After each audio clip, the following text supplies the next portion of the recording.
اعوذ باللہ من الشیطان الرجیم بسم اللہ الرحمن الرحیم الحمد للہ رب العالمین وصلی اللہ علی محمد وآلہ الطاہرین اللہم صل علی محمد وآل محمد وعجل فرجہم۔ جی بات چل رہی تھی امام حسن علیہ السلام کی حیات طیبہ کے بارے میں۔ بتایا کہ امام حسن علیہ السلام رسول کے سامنے 7 سال تک رہے اور رسول کا آپ کے ساتھ کیا برتاؤ تھا، کس طریقے سے پیش آتے تھے اور کیا آپ کا مرتبہ تھا۔ پھر مولا کائنات کی زندگی میں آپ کے کیا اہمیت تھی، پھر آپ کے صفات کے بارے میں بیان کیا کہ آپ کتنے صفات آپ کے اندر پائے جاتے تھے۔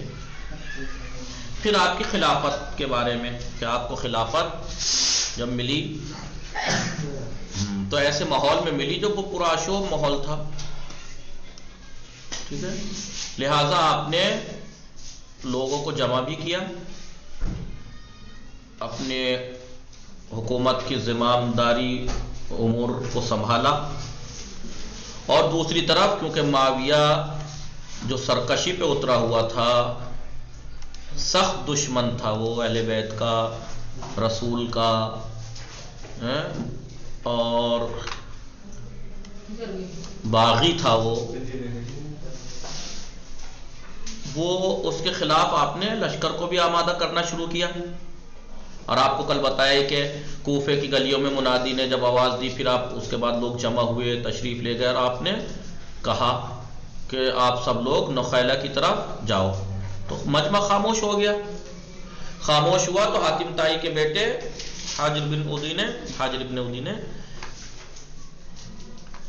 ایسے حالات دیکھے تو پھر آپ نے کھڑے ہو کے سبحان اللہ، یہ کیوں موت کا سناٹا ہے آپ لوگوں پر، جیسے کسی نے جان لے لی تمہاری، اپنے پیغمبر کے بیٹے کا اور فرزند کا جواب کیوں نہیں دیتے، خدا کے غضب سے ڈرو، تم کو شرم سے ڈر نہیں لگتا ننگوار سے۔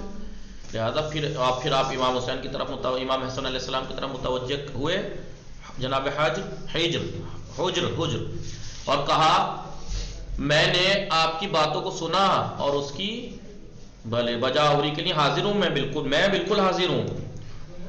پھر اس نے اور کہا میں اپنے لشکر میں جا رہا ہوں، جو آمادہ ہے وہ آ جائے، وہ میرے ساتھ، میں جا رہا ہوں۔ لہذا قیس ابن سعد، معقل ابن قیس اور زیاد ابن سعصع نے بھی اپنی پرزور تقریریں کی انہوں نے، اور اس سے لوگوں کو جنگ کی شوق دلایا، پھر سب لشکرگاہ میں پہنچ گئے۔ اب مسئلہ یہ ہے کہ امام حسن علیہ السلام کے جو چاہنے والے تھے، ان کو چھوڑ کر جو باقی سپاہی تھے ان کی خصوصیات یہ تھیں۔ اب بتائیے کہ جن کے اندر یہ والی خصوصیات ہوں، جس لشکر کے اندر ایسے لوگ ہوں، تو کیا وہ لشکر کامیاب ہو سکتا ہے؟ کیسے لوگ؟ پہلے خوارج، جو مولا کی محبت میں آپ مولا کے ساتھ نہیں تھے، وہ معاویہ کی دشمنی میں تھے، کیونکہ معاویہ سے دشمنی تھی، اور اب پتہ لگا کہ بھائی امام حسن سے جنگ ہونے والی ہے، تو چلو ان کے ساتھ لگ کے معاویہ سے بدلہ لیا جائے، ٹھیک ہے۔ اب جب ایسے لوگ لشکر میں ہوں اور بعد میں کسی مجبوری پھنس جائے اور انہیں یہ پتہ لگے کہ بھائی جنگ نہیں ہوگی، انہوں نے تو صلح کر رہے ہیں مثلا، تو یہ تو الٹے دشمن بن جائیں گے کہ ہم تو اپنے مقصد سے جو آئے تھے وہ تو ہو نہ رہا۔ دوسرے کچھ لالچی اور فائدے کی تلاش میں رہنے والے لوگ، جو صرف اس لیے جنگ میں تھے کہ بھائی جنگ ہوگی، مال غنیمت ہاتھ آئے گا۔ تیسرے شک کرنے والے لوگ، انہیں ابھی یقینی نہیں تھا کہ یہ ہمارے امام ہے بھی یا نہیں، وہ شک میں ہی پڑے ہوئے تھے، جو امام حسن علیہ السلام کی حقانیت ان کے سامنے ثابت ہی نہیں ہو رہی تھی، شک میں پڑے ہوئے تھے۔ ظاہر سی بات ہے ایسے لوگ کیسے جنگ کر سکتے ہیں صحیح سے، جن کے شک میں ہی پڑے ہوئے ہوں۔ چوتھا وہ لوگ جنہوں نے اپنے قبیلے کے سرداروں کی پیروی میں شرکت کی تھی، کہ بھائی ان کے قبیلے کے سردار جو ہیں وہ کیونکہ امام کے ساتھ تھے، لہٰذا یہ بھی آ گئے۔ اب وہ سردار ہی بک جائے، مثلا جیسے معاویہ نے خرید لیا تھا کتنوں کو، سردار بک گئے تو پھر وہ لوگ امام کے ساتھ کیوں رہیں گے، وہ تو قبیلے اپنے سردار کے ساتھ رہیں گے نا۔ سکینہ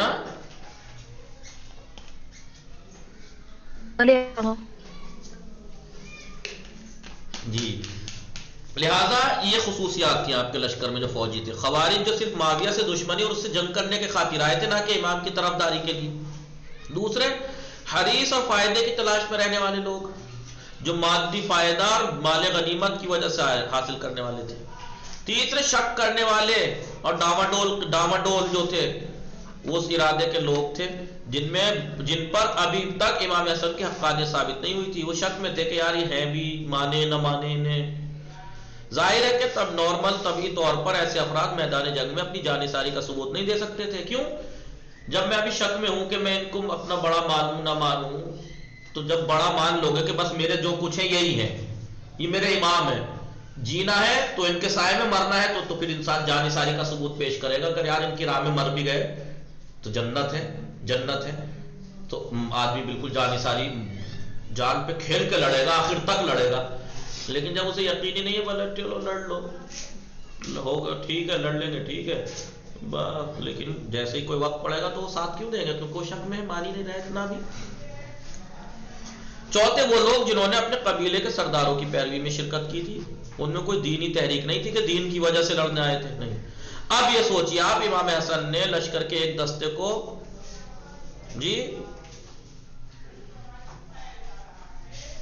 حکم کی سرداری میں شہر انبار بھیجا، انبار شہر میں بھیجا. لیکن کیا ہوا؟ وہ معاویہ سے جا ملا، بک گیا اور اس کی طرف چلا گیا. اب حکم بک گیا نا، تو حکم کی خیانت کے بعد امام علیہ السلام مدائن کے مقام صابات تشریف لے گئے اور وہاں سے 12,000 افراد کو عبید اللہ ابن عباس کے صرف. اب وہاں پر کیا کیا دیکھو، پہلے کچھ لوگوں کو کہاں بھیجا؟ ایک حصے کو لشکر کے حکم کی سرداری میں کہ حکم جاؤ، انہیں لے کے اس طرف جاؤ شہر انبار کی طرف، وہاں سے جنگ کا اگر خطرہ ہو تو کیا ہوا؟ وہ بک گیا. اب وہ جو بک گیا لشکر لے کے، وہ بھی تو کچھ چلا تھا، ان کے ساتھ چلا گیا، لے کے معاویہ کی طرف چلا گیا. دوسرے، اب حکم کی خیانت کے بعد امام نے کیا کیا؟ مدائن کی طرف صابات تشریف لے گئے اور وہاں سے آپ نے کیا کیا؟ 12,000 کا اپنا لشکر عبید اللہ ابن عباس کی سپہ سالاری میں معاویہ سے جنگ کرنے کے لیے روانہ کیا، اور قیس بن سعد کو بھی اس کی مدد کے لیے منتخب فرمایا. مگر اگر عبید اللہ ابن عباس شہید ہو جائیں تو وہ تو آپ نے کس کو ساتھ بھیجا؟ ان کے عبید اللہ کے ساتھ 12,000 فوج اور قیس بن سعد کو کہ اگر عبداللہ ابن عباس شہید ہو جائے تو وہ پھر سپہ سالاری آپ کرنا، کیونکہ اتنے دور جا کے اب یہ تو ہے نہیں کہ پتہ لگا سپہ سالار مر گیا تو اب لوگ فوج انتظار میں، اب ہمارا نیا سپہ سالار کون بنے، جب تک حکم نہ آنے کا کھڑے رہے ہیں ایسے ہی. نہیں، آپ جاؤ، اگر یہ شہید ہو گئے تو آپ بننا. کون؟ قیس بن سعد. مگر نتیجہ کیا ہوا؟ معاویہ ابتدا میں اس کی کوشش میں تھا، اس بات کی کوشش میں تھا کہ قیس کو دھوکہ دے دیں، لہذا انہوں نے 10 لاکھ درہم قیس کے پاس بھیجے تاکہ وہ ان سے مل جائے، یا کم از کم اگر مجھ سے جنگ نہ بھی کرے، مثلا کیا کہا اس سے یہ کہا کہ تو میری طرف آ جا 10 لاکھ درہم میں، اور اگر میری طرف نہ بھی آ رہا تو امام کے ساتھ سے ہٹ جا.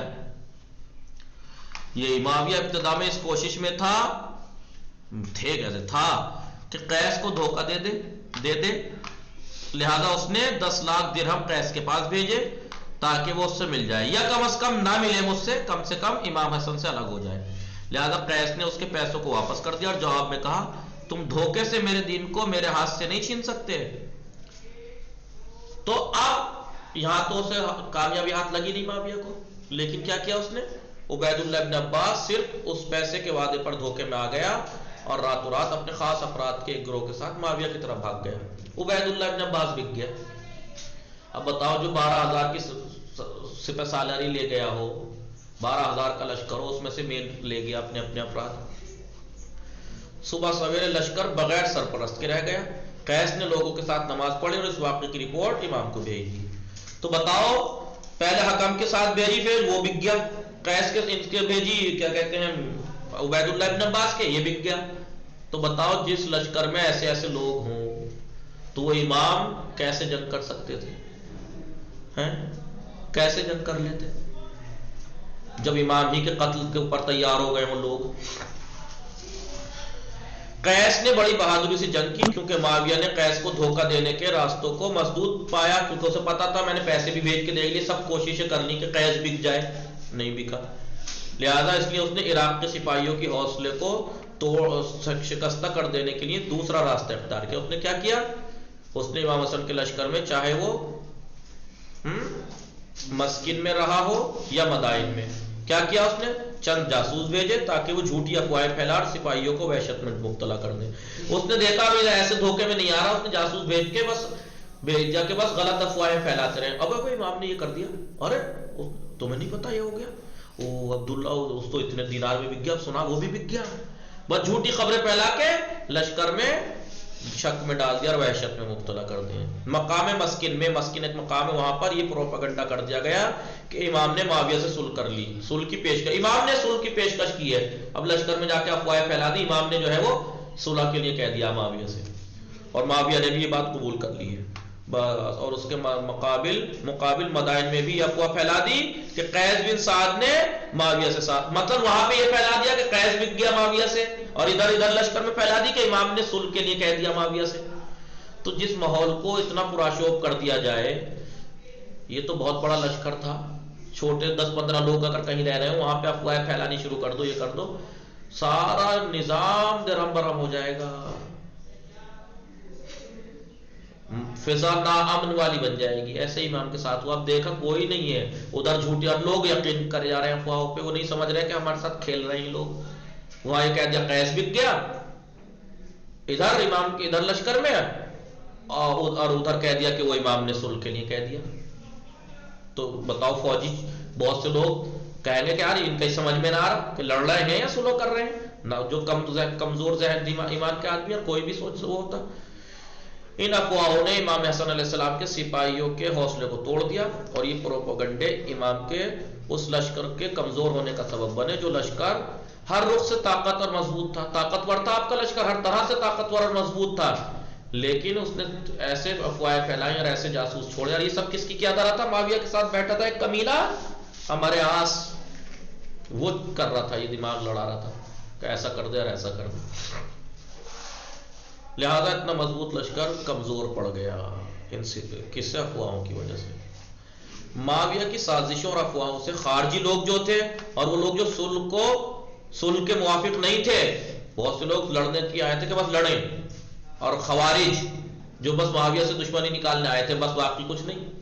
لہذا جب انہیں افواہیں پھیلی کہ امام صلح کرنے کو کہہ رہے ہیں، تو انہوں نے فتنہ و فساد پھیلانا شروع کر دیا اپنے اندر.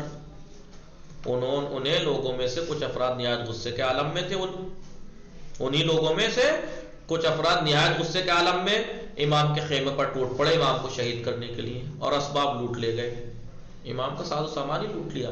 یہاں تک کہ امام حسن کے پیر کے نیچے جو فرش بچھا ہوا تھا اس کو بھی کھینچ کے لے گئے، یعنی وہی اپنی فوج کے لوگ.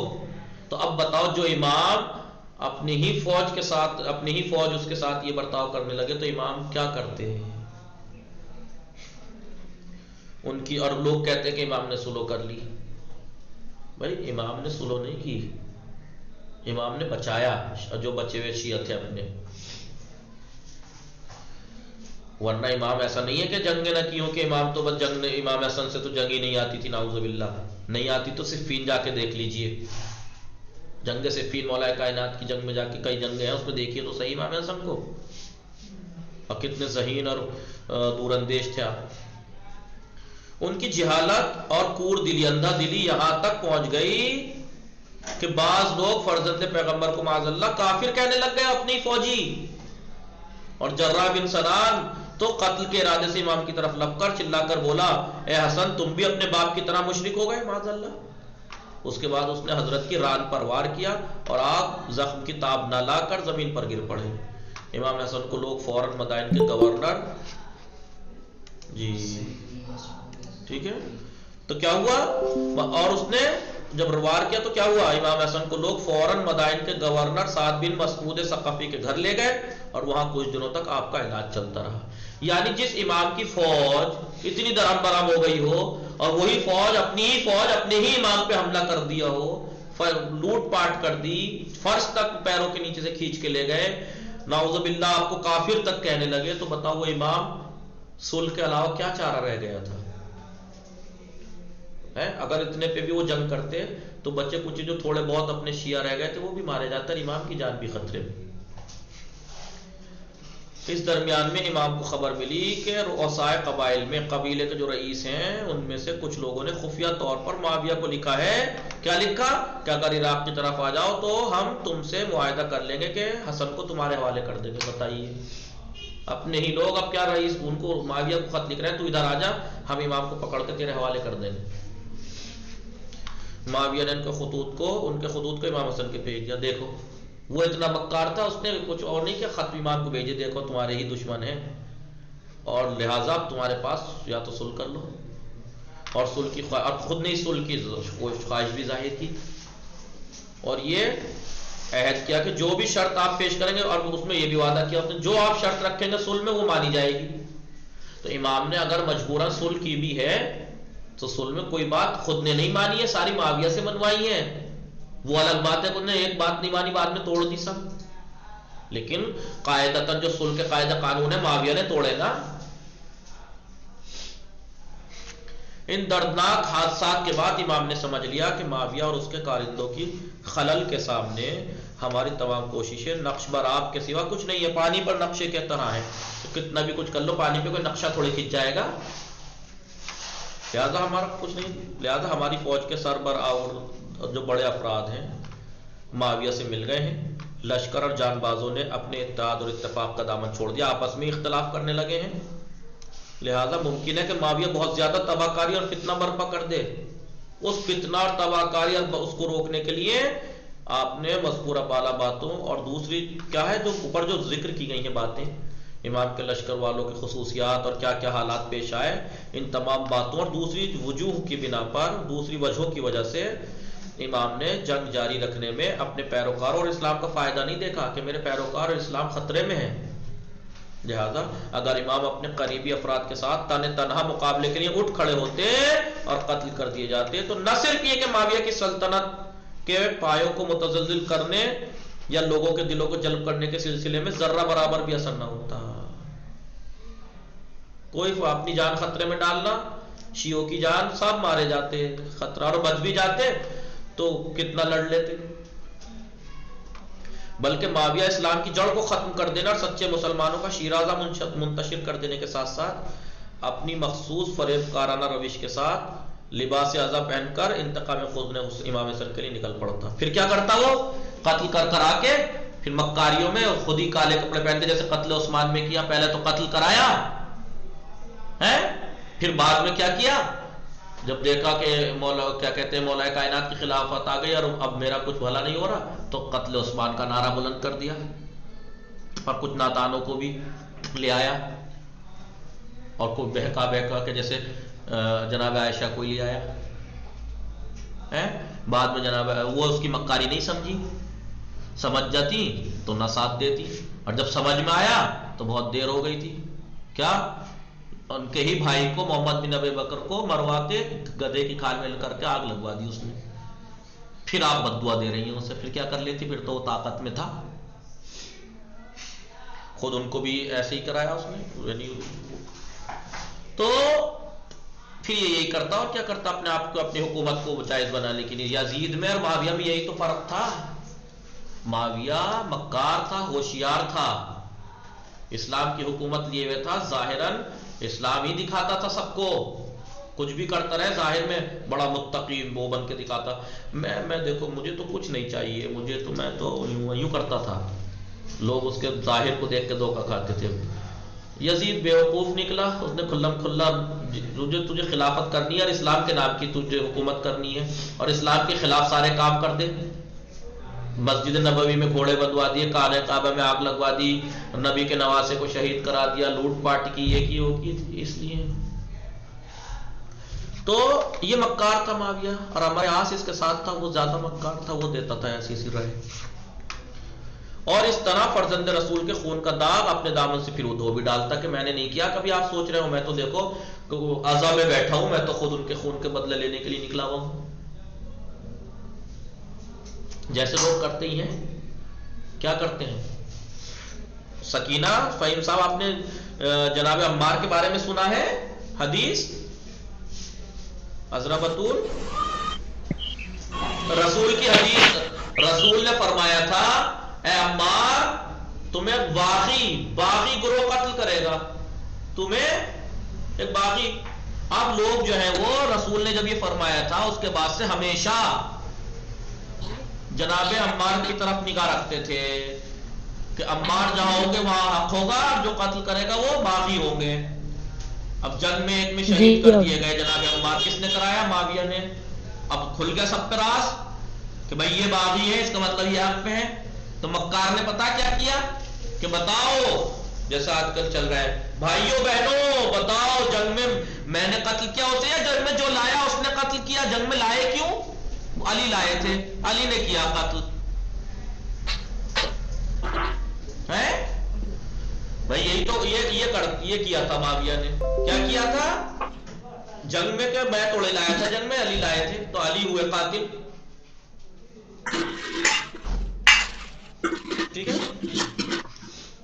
لہذا یہ ایسا مکاری کر دیتا ہوں، قتل کرا کے کہہ دیتا کہ میں نے تھوڑے قتل کیا. یا جیسے یزید نے کر دیا تھا، نہیں کر دیا تھا سب کچھ کر کے جب اس کا تخت ہلتا ہوا دیکھا، دنیا میں بے ذلیل کر دیا جناب زینب نے، اس کی اصلیت کھول کے ڈال دی.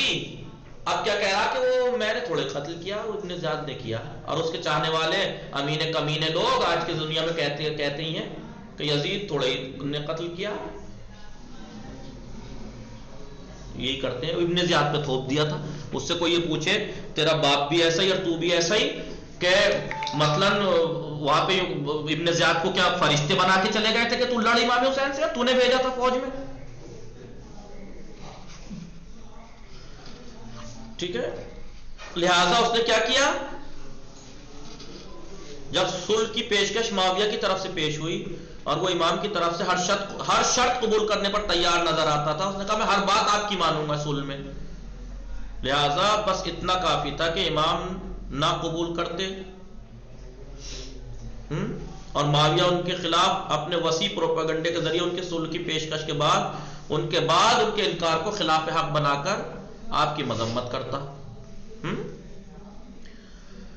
کافی امام اگر قبول نہ کرتے اور معاویہ ان کے خلاف کوئی اپنا پروپیگنڈے کے ذریعے ان کی صلح کی پیشکش کے بعد ان کو قتل کرا دیتا مثلا، تو لوگوں سے کہہ دیتا کہ بھئی دیکھو انہوں نے مخالفت کی.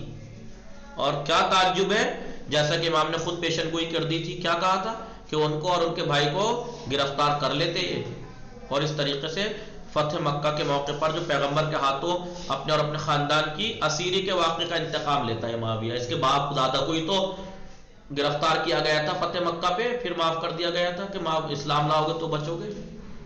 یہ وہ بدلہ لیتا. اس وجہ سے امام نے نہایت سخت حالات میں صلح کی پیشکش کو قبول کر لیا. کوئی مجبوری دیکھ لو کتنی مجبوری تھی. وصلی اللہ علی محمد وآلہ الطاہرین.